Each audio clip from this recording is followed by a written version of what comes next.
Sir నమస్తే sir. ఎంత వర్షంలో ఏంటి సార్ ఇది పట్టుకొని?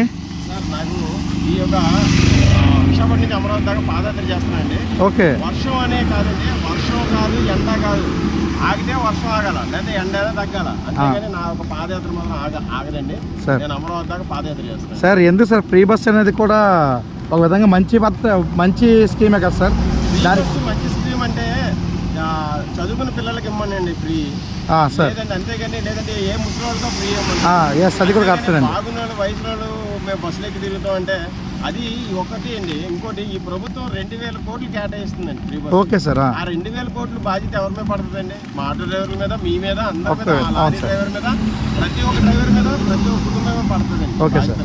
చాలా నష్టపోతుంది సార్. ఒక విధంగా ప్రభుత్వం చాలా నష్టపోతుంది, ప్రజలను కూడా ఒక సోమర్పూర్తిగా తయారు చేస్తుందండి. ఒక విధంగా మీ మాటలు నేను ఏకీపిస్తాను సార్. ఫ్రీ బస్ అనేది ఉండాలి పక్కాగాన. మీరు అన్నట్టు చిన్నపిల్లలకి, చదువుకునే స్టూడెంట్స్కి, తర్వాత వయసు మళ్ళిన వాళ్ళకి, తర్వాత కొంత ఫిజికల్ హ్యాండిక్యాప్స్కి, వాళ్ళకి అనేది ఖచ్చితంగా మంచిదే. మీరు ఎన్ని పాయింట్ ఏంటంటే కొంత విషయాల్లో ఫ్రీ బస్లో కూడా కొంత మైనస్ జరుగుతుంది, నేను ఒప్పుకున్న దానికి. బట్ ప్రభుత్వాలు ఇది మంచి స్కీమే, కాకపోతే ఇందులో మార్పులు కావాలి. అలాగనే మా ఆటో సోదరులు కూడా కొంచెం ఆదుకోవాలి. మార్పులు కావాలంటే నేను ఏమన్నానండి, అసలు ఫ్రీ పథకాలు ఆంధ్రప్రదేశ్ ఉండకూడదండి. అవును సార్, అవును. నేను ఇంకోటి, చాలా మంది ఫ్రీ అంటారు కానీ ఫ్రీ పథకాలే ఉండకూడదు. మనకి ఫ్రీ పథకం అంటే ఏంటి కావాలండి?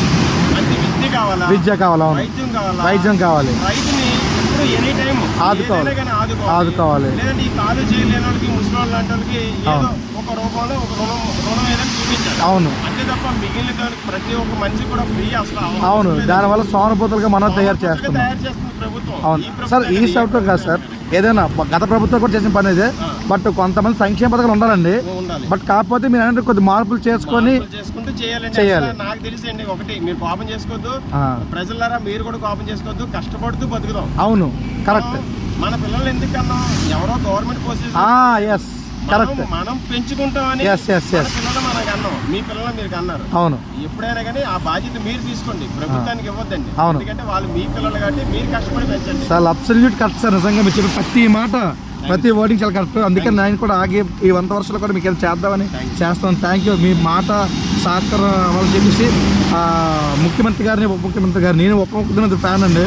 నేను జనసేన సార్ అంటే పిచ్చి నాకు నిజంగా. సో మనం ఇలా చేద్దాం. అది మీరు కరెక్టే, సమపాలన చాలా బాగుంది.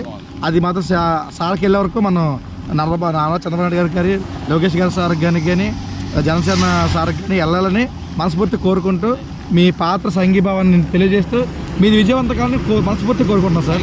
జై హింద్, జై భారత్. జై భారత్. Thank you sir.